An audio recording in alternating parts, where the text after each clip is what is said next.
Hello and welcome to JK civil services. My dear friends, पिछले lecture में हमने बात की थी ऑर्गेनाइजेशन ऑफ डेटा, या उसमें हमने पढ़ा था क्लासिफिकेशन ऑफ डेटा। बेसिकली हमारा जो टॉपिक है that is the compilation of data. दोस्तों, पिछले लेक्चर में मैंने आपको पढ़ाया था क्लासिफिकेशन ऑफ डेटा के बारे में, क्लासिफिकेशन ऑफ डेटा के बारे में। उसमें हमने क्या पढ़ा था? उसमें हमने पढ़ा था क्लासिफिकेशन क्या होती है, और फिर हमने वहां पे जाना था बेसिस ऑफ क्लासिफिकेशन। उसमें पहला हमने पढ़ा था, पहला basis that is geographical basis. यानी फॉर एग्जांपल, अगर यहाँ पे क्वेश्चन ऐसा होगा कि इंडिया के कितने स्टूडेंट्स हैं जो यूएसए में पढ़ते हैं, जो चाइना में पढ़ते हैं, जो फॉर एग्जांपल ऑस्ट्रेलिया में पढ़ते हैं। ठीक है ना दोस्तों, वहां पे वेरिएबल क्या था? वहां पे वेरिएबल था लोकेशन, वहां पे वेरिएबल था प्लेस। ठीक है ना दोस्तों, यानी क्लासिफाइंग बेसिस क्या थी? कोई लोकेशन। इसी तरह से उसके बाद दूसरी बेसिस ऑफ क्लासिफिकेशन हमने पढ़ी थी क्रोनोलॉजिकल। तो क्रोनोलॉजिकल क्लासिफिकेशन, या आप बता दीजिए टेम्पोरल क्लासिफिकेशन दोस्तों, यानी जहां पे वेरिएबल क्या होगा? टाइम। यानी जहां पे बेसिकली क्लासिफाइंग बेसिस क्या होगी? टाइम के बुनियाद पे। फॉर एग्जांपल, जून में कितनी आइसक्रीम का सेल होता है? जून, इसके बाद जून या जुलाई या सितंबर, अक्टूबर, नवंबर, दिसंबर। ठीक है ना दोस्तों, यानी जून में इतनी, जुलाई में इतनी, सितंबर, अक्टूबर, नवंबर, दिसंबर कितनी सेल होती है यहाँ पे आइसक्रीम की। यानी यहाँ पे वेरिएबल क्या है? यहाँ पे वेरिएबल टाइम है। यानी जनवरी, फरवरी, मार्च, अप्रैल, या फॉर एग्जांपल 2011 में इंडिया को कितना राइस निकलता था। इसी तरह से 12, 13, 14, 15, 16, 17, 18, 19, 20, 21, अगर हम यहाँ पे इतने सारे ईयर्स यानी 11 साल हम लेंगे और हम देखेंगे कि राइस की प्रोडक्शन किस किस ईयर में क्या थी। सो यहाँ पे बेसिकली वेरिएबल क्या है? टाइम। यानी जो टाइम चेंज होता है सो यहाँ पे क्लासिफाइंग बेसिस टाइम है, इसको हम कहेंगे नाम क्रोनोलॉजिकल या टेम्पोरल। इसी तरह से दोस्तों क्वालिटेटिव, क्वालिटेटिव मैंने बताया था, चलो यहां पे दिखाते हैं आपको। क्वालिटेटिव मैंने आपको बताया था, क्वालिटेटिव जब हम कोई एट्रीब्यूट लेते हैं, फॉर एग्जांपल एजुकेटेड है या अनएजुकेटेड, कितने एजुकेटेड है, कितने अनएजुकेटेड है। ठीक है ना दोस्तों, यानी कौन कितने गांव में रहते हैं और कितने शहर में रहते हैं, रूरल कितने हैं, अर्बन कितने हैं। ठीक है ना दोस्तों, सो यहाँ पे मैं जब एट्रीब्यूट्स की बात करता था, यहाँ पे जब मैं क्वालिटी की बात करता था, उसको मैं कहता था क्वालिटेटिव क्लासिफिकेशन। आपकी ऑनेस्टी, आपकी डिसऑनेस्टी, आपका हेल्थ। ठीक है ना दोस्तों, so this was qualitative classification. इसी तरह से क्वांटिटेटिव, क्वांटिटेटिव क्लासिफिकेशन मतलब जो कोई क्वांटिफाइबल वेरिएबल होगा, यानी जो हम मेजर कर सकते हैं। For example, number of students जिनके मार्क्स मैथमेटिक्स में 10 है, जिनके 20, जिनके 30, जिनके 40। सो यहाँ पे ये 10, 20, 30, 40, और यहाँ से कितने number of student? 4 student, 5 student ऐसे है, 3 स्टूडेंट ऐसे है। तो यहाँ पे जो मैं नंबर की बात कर रहा हूँ दोस्तों, उनको मैं नाम देता हूँ क्वांटिफाइबल, क्वांटिटेटिव क्लासिफिकेशन और न्यूमेरिकल क्लासिफिकेशन। दोस्तों यहाँ पे एक इंपॉर्टेंट पॉइंट जो मैं बार बार रिपीट कर रहा हूं, दैट इज वेरिएबल। क्या होता है वेरिएबल? वेरिएबल बेसिकली मैंने आपको पहले भी ये लेक्चर्स में कंप्लीट किया है इसका कंसेप्ट।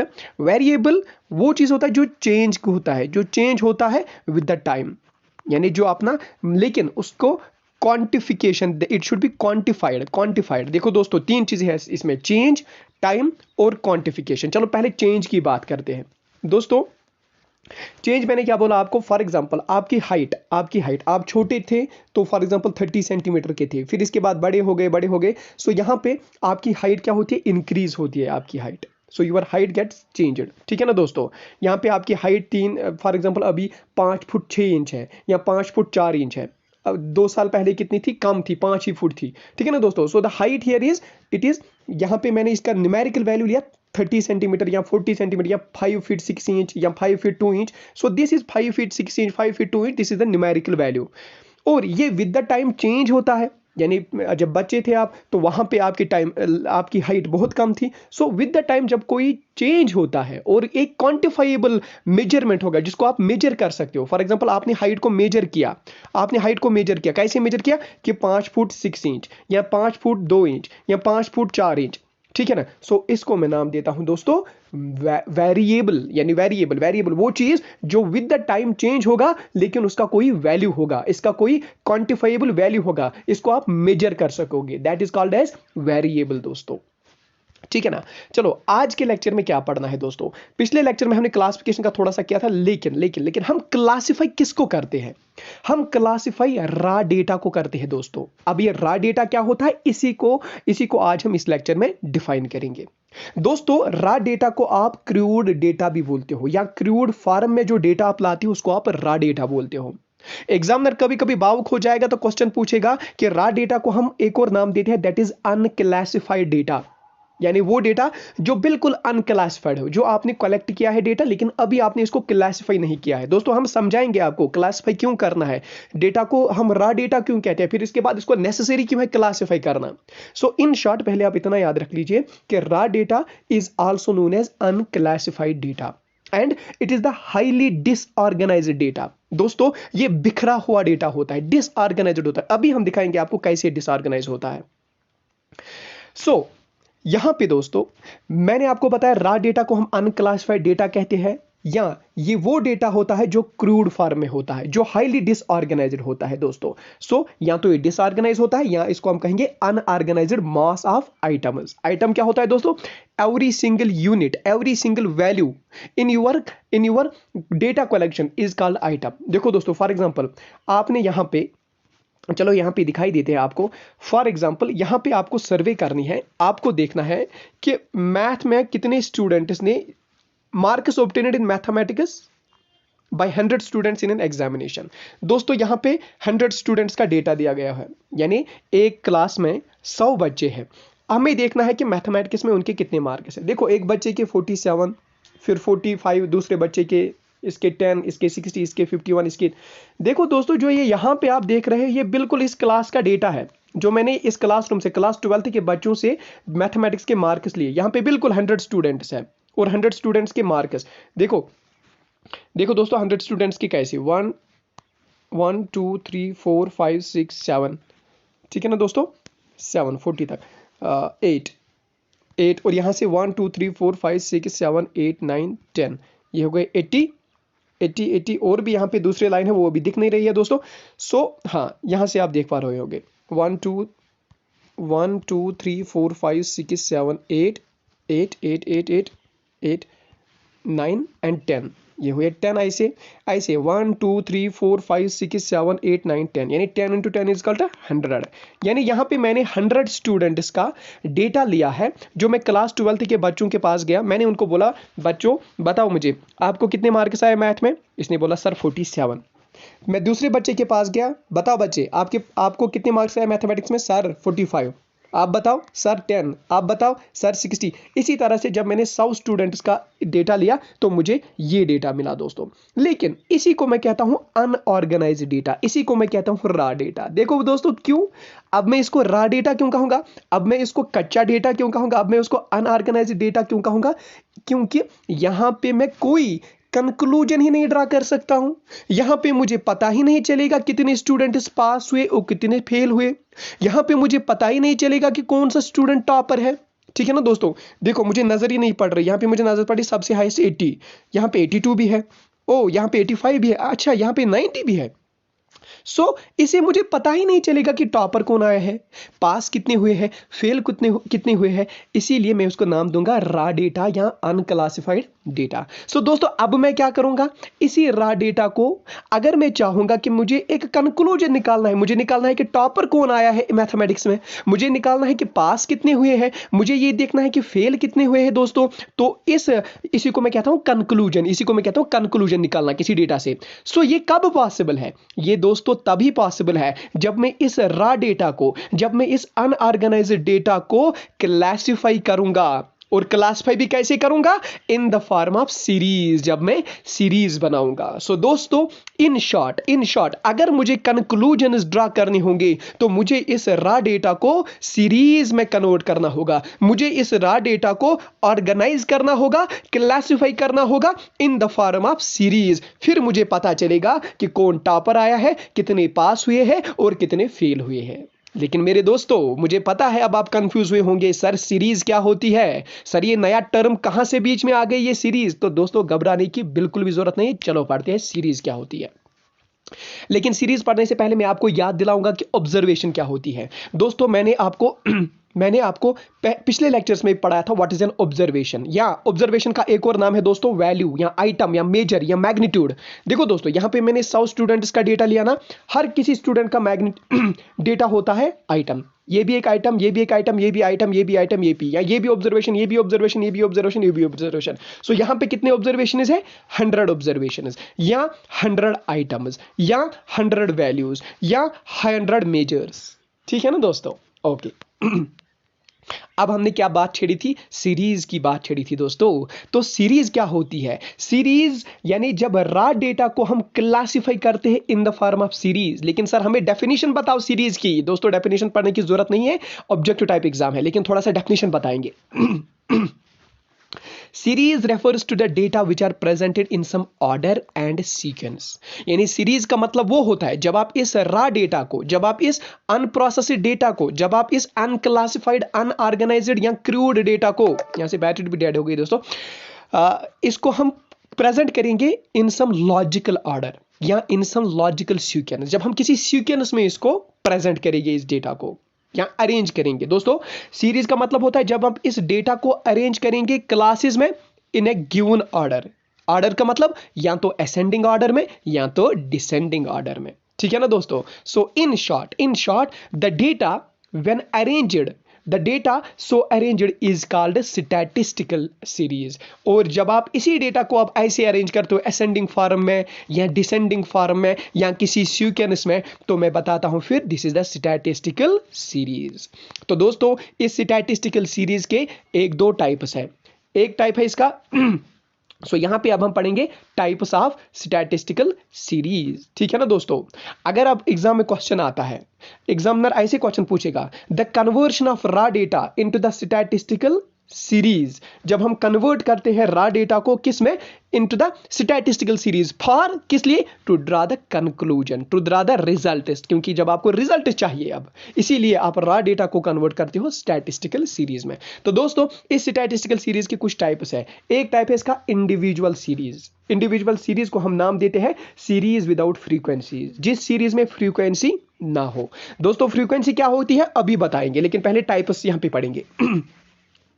टाइप्स ऑफ सीरीज दो तरह के होते हैं। एक होता है इंडिविजुअल सीरीज या सीरीज जिसमें फ्रीक्वेंसी का कोई चक्कर नहीं हो। दूसरा होता है फ्रीक्वेंसी सीरीज, और इसमें भी अपने भी दो टाइप्स है। एक होता है डिस्क्रीट सीरीज, यहां आप इसे नाम देते हैं फ्रीक्वेंसी एरे। फ्रीक्वेंसी सीरीज के भी दो टाइप्स होते हैं। एक होता है डिस्क्रीट सीरीज या जिसे आप नाम देते हैं फ्रीक्वेंसी एरे भी, और दूसरा टाइप इसी फ्रीक्वेंसी सीरीज का होता है फ्रीक्वेंसी डिस्ट्रीब्यूशन। और फ्रीक्वेंसी डिस्ट्रीब्यूशन को आप और एक नाम देते हो जिसे आप कहते हैं सीरीज विथ क्लास इंटरवल्स। ठीक है ना दोस्तों? ओके माय डियर फ्रेंड, तो यहां पे अब हम पढ़ेंगे इसी सीरीज के बारे में। लेकिन दोस्तों मैंने आपको बताया था यहाँ पे अनऑर्गेनाइज्ड डेटा के बारे में या रॉ डेटा के बारे में, ये मैंने थोड़ा सा चार्ट यहाँ पे बनाया था, चार्ट बनाया था।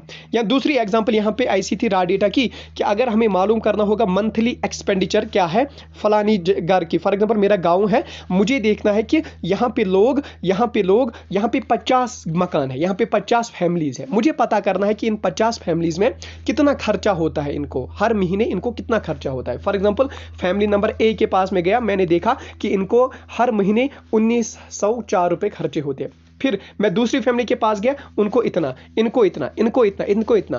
तो दोस्तों क्या मुझे ऐसे पता चलेगा? देखो ये बिल्कुल रॉ डेटा है, ये बिल्कुल रॉ फॉर्म है, मुझे पता ही नहीं चलेगा कि किस फैमिली को ज्यादा खर्चा करता है महीने में और कौन सी फैमिली कम खर्चा करती है। ठीक है ना दोस्तों? सो इसी डेटा को मुझे कन्वर्ट करना होता है इनटू द स्टैटिस्टिकल सीरीज, ताकि मुझे कंक्लूजन निकले, ताकि मैं देख पाऊं कि कौन सी फैमिली कम खर्च करती है महीने में और कौन सी ज्यादा। इसी तरह से एक और एग्जांपल मैंने यहां पे दी है। Marks obtained by the students in class 11th। Class 11th के बच्चों ने स्टैटिस्टिक्स में इतने मार्क्स ऑब्टेन किए हैं। एक बच्चे ने 30, दूसरे ने 25, फिर ये।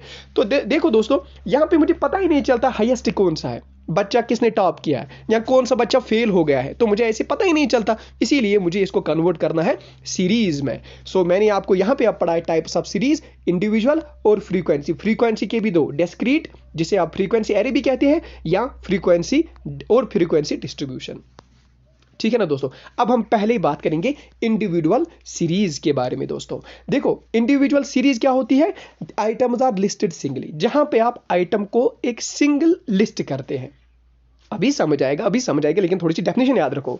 Wire there is no class of item, जहां पे आप किसी आइटम का क्लास नहीं बनाते हो। देखो दोस्तों क्लास क्या होता है, मैंने आपको पिछले लेक्चर्स में भी पढ़ाया है क्लास क्या होता है। फॉर एग्जाम्पल मुझे यहां पे आपको बताना है कि 5, यहां पे दोस्तों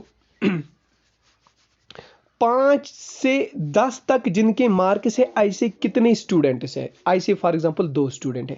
या 10 से, इसके बाद हम देखेंगे 10 से 15 वाले कितने स्टूडेंट, जिनको 10 से 15 तक मार्क्स है, यानी इसमें 11 भी, 12 भी, 13 भी, 14 भी, 15 भी हो सकता है।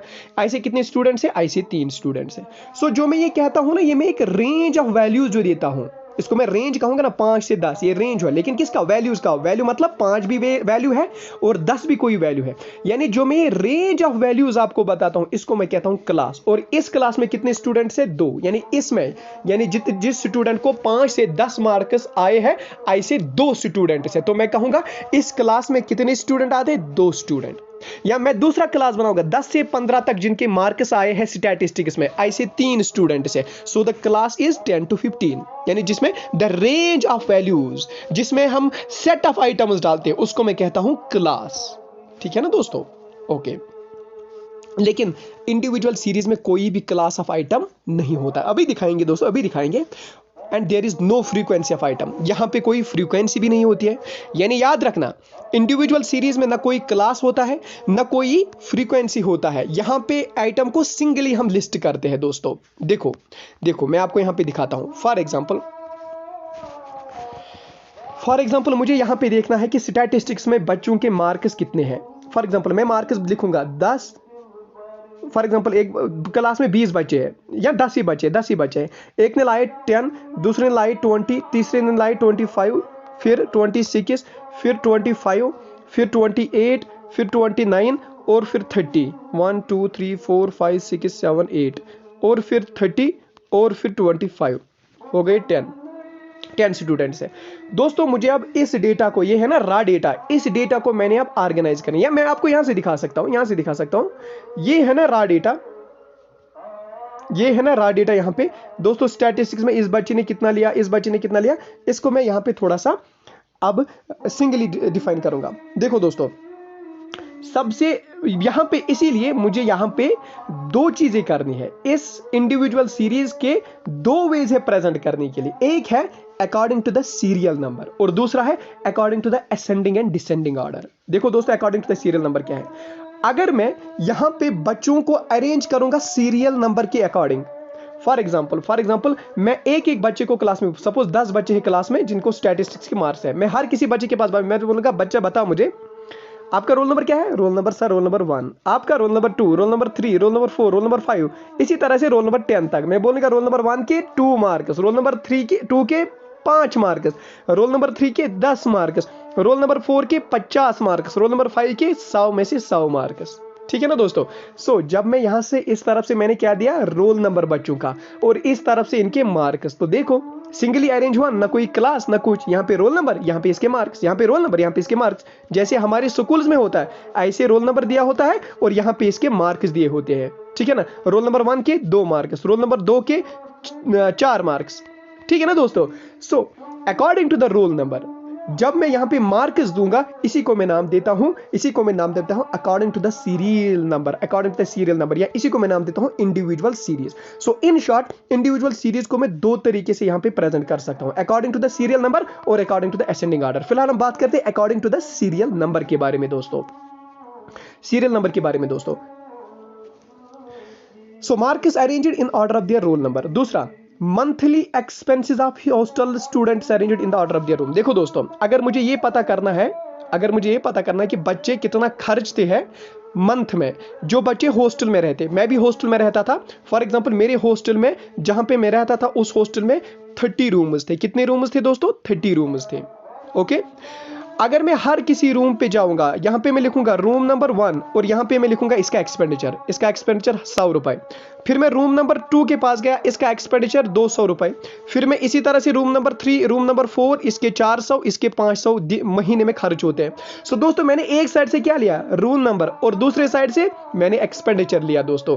यानी जब मैंने इस रा डेटा को अब रूम नंबर और इसी के अकॉर्डिंग, इसी के अगेंस्ट में इसका कितना खर्चा होता है, तो मैं इसको नाम देता हूं according to the serial number. ठीक है ना दोस्तों। इन शॉर्ट मुझे पता है आपको इस एग्जांपल से समझ आएगा। अगर मैं आपको मार्क्स की एग्जांपल दूंगा, यहां से रोल नंबर बच्चे का और यहां से इसके मार्क्स, यहां से रोल नंबर, यहां से marks, so this roll number is it is serial number, और यहां से फिर इसके मार्क्स दूंगा, मुझे फिर अच्छे से पता चलेगा कौन बच्चा पास हुआ है, कौन बच्चा फेल हुआ है।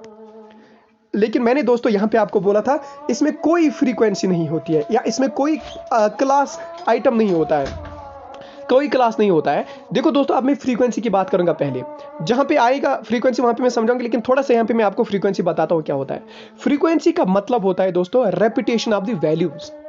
ठीक है ना दोस्तों। फॉर एग्जांपल अगर मैं देखूंगा एक डेटा में, यहां पे दोस्तों आपको क्या दिख रहा है, इस बच्चे के भी 20 मार्क्स, इसके भी 20, इसके भी 20, इसके 20 और 20 कहीं पे है, हाँ 20 यहाँ पे है, 20 यहाँ पे है, 20 यहाँ पे है। मैंने सारे 20 यहाँ पे क्लियर किए। कितनी बार 20 आया, 1 2 3 4 5, 1 2 3 4 5 6 7 और 8 बार क्या आया, यानी 8 ऐसे स्टूडेंट्स है जिनके कितने मार्क्स है, जिनके 20 मार्क्स है।